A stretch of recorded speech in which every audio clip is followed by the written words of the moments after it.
The Milwaukee Brewers in 2022 put up a record of 86 and 76, missing the playoffs. It feels like they made the playoffs a lot recently, but they did miss it last year. Heading into 2023, they'll obviously look to make some improvements. They've made some moves during this offseason, and we'll see what they do in 2023. We'll get straight into it. My name is Derek. I am here with Barnes. This is your 2023 Milwaukee Brewers team profile, and let's get straight into it. So as I said, 86 and 76 was the record for the Brewers in 2022. They'll obviously look to improve on that in 2023. But let's talk about some key players for this Brewers team. Obviously, they have some nice pieces there to build around.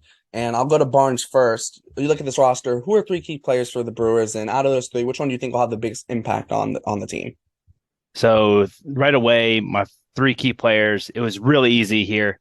Corbin Burnes, Devin Williams, Christian Yelich. Three big names, all capable of doing great things. And I think the player that's going to have the biggest impact on this Brewers team this year is going to be Christian Yelich. You know, a huge part of Brewers' success goes through Yelich. Not to say Corbin Burnes and Devin Williams aren't going to be huge impact players, but they were great in 22. Yelich wasn't, and the Brewers fell short. So that's why I think Christian Yelich is going to be a huge impact player for 2023. Yeah, 100%. I think he's going to be very big for them. For me, they're kind of key players. I kind of went a little bit different route. I went with Willy Adames. I did also pick Devin Williams. I also put William Contreras, which we'll get to him in a second because we're going to cover their offseason moves. But I'll talk about Devin Williams because trading away Josh Hader and moving Devin Williams into that closer spot, I think Devin Williams has all the tools that he needs to be a closer, but he's got to be able to kind of put it all together and do it for a full season, which we still haven't seen, obviously. And we haven't seen him do it on a playoff team yet because the Brewers didn't make the playoffs last year. So I think the big thing is they have the rotation, and I believe in their bats. They're probably going to incorporate some young players as well this year. But I think having Devin Williams at the back on that bullpen, if he can shut things down the back end, I think that'll be very important for this Brewers team. And I think it's very important for any team with playoff aspirations. But we'll move on to this kind of offseason because they did have an interesting offseason, right? They traded away Hunter Renfroe, but they also traded for William Contreras. They traded away Colton Wong and brought in Abraham Toro and Jesse Winker.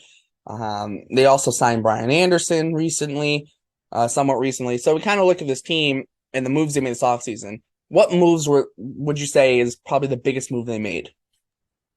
Contreras is definitely the biggest move. It's a huge upgrade for them at catcher. In 2022, he had a batting average of 278. And I think you're just going to get a huge plus from that position in the middle of your lineup. You're not going to bat him in the bottom third. You're probably going to bat him somewhere around 5 or 6, depending on where the other guys slot in. So I think Contreras is going to be a really big contributor in the middle of the lineup, maybe even right behind Yelich. Yeah, I think Contreras is massive for them, and I do think that is their biggest move. Because you look at this team, right, and they definitely need a catcher. They are losing Omar Narvaez, who I really like, but he didn't have the greatest year last year. You bring in a guy like William Contreras. There is some questions defensively, which there was with Narvaez all the time. So they still have questions behind the plate, especially if William Contreras is going to be your everyday catcher. I do think he'll still DH a decent amount like he did in Atlanta last year. But I think what they're looking at more is, okay, if William Contreras, if he can just not be terrible behind the plate, the upside he brings on the offensive side of things is big enough where we're willing to live with that. I think that's almost what they were hoping for out of Omar Narvaez for those couple of years he was there, but they never fully got the offense, and he's ended up platooning at times, and it was very weird. But if William Contreras can catch every day and bring that offensive upside, I think that'll be massive for them. Because we talk about this team, and this is a team that needs to be pushing for the playoffs, obviously. That's what they're going to try and do, as there's been a bunch of talk of whether they're going to trade Corbin Burnes or not, Brandon Woodruff, but they haven't, and that kind of is stating their intention. They want to push for the playoffs, and with that, what are their expectations for 2023? I think Milwaukee Brewers fans should be expecting to compete for the division. I know the Cubs got a huge boost. You know, the Cardinals are never a tough out. You know, they won the division last year, but I really do think that even with the roster that they have right now, they can compete, you know, for a while, probably for a wild card spot. You know, hey, things turn their way. You know, Christian Yelich is back and healthy. We all know what he can do. Quick little tidbit, and he's actually the only player in MLB history that has 2 seasons with at least a 325 or over batting average 30 home runs, and 20 stolen bases. So we know what he can do when he's healthy. He's arguably one of the best offensive players when healthy. So I think if Yelich is healthy, you're looking at competing for the division, locking possibly like 90 wins.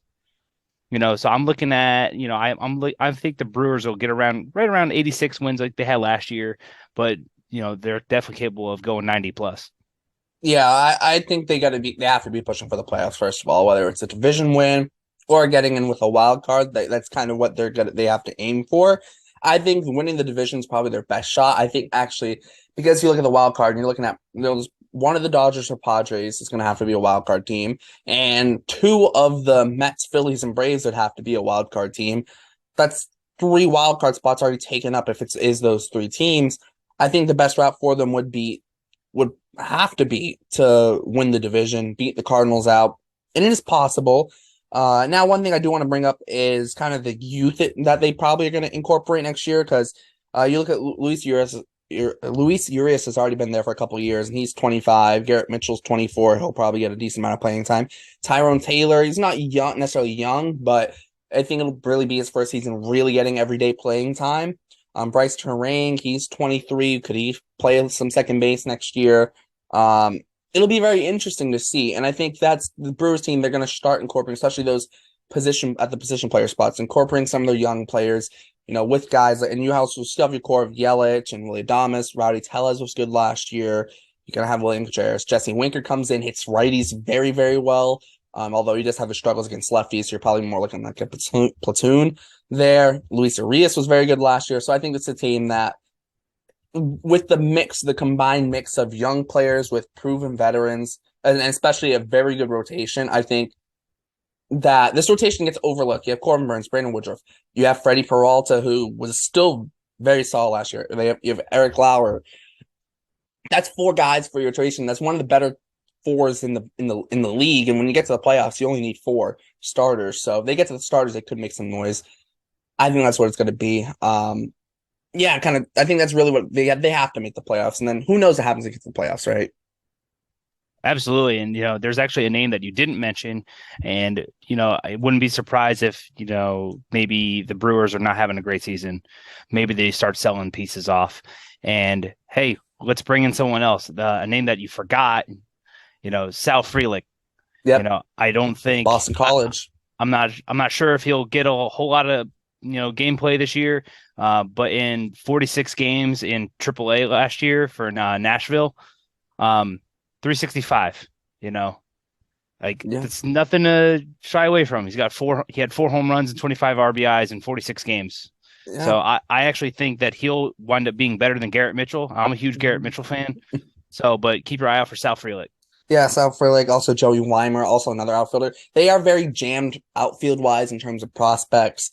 Because Bryce Terang also has played a little bit. I'm pretty sure he's played a little bit of outfield too, although I don't think he'll play a lot of outfield next year. But their top 5 prospects, 4 of them are outfielders. So we'll see how it all pans out. But they're going to start mixing in that young talent and hoping that their veteran core can help with the young talent incorporating in next season. I think it'll be a big year for the Brewers. We'll see just how big of a year it'll be. But they're definitely a team that's going to be very interesting next year, whether they're good or bad, because they could either make the playoffs and make a run, or they could maybe be sellers at the deadline. It's going to be very interesting to see. Milwaukee Brewers fans, let us know your thoughts in the comments, how you feel about your team heading into 2023. Make sure to check out all our links in the description, Bleach Ball's website, podcast, Instagram, and Twitter, plus all the crew's Twitters. The first link will be a link to the playlist with all the team profiles in it, so check that out. Make sure to like, subscribe, hit the notification bell to get notified whenever we post. For Barnes, my name is Derek. Thanks for watching this Milwaukee Brewers team profile right here on Bleacher Brawls, and we'll see you next time.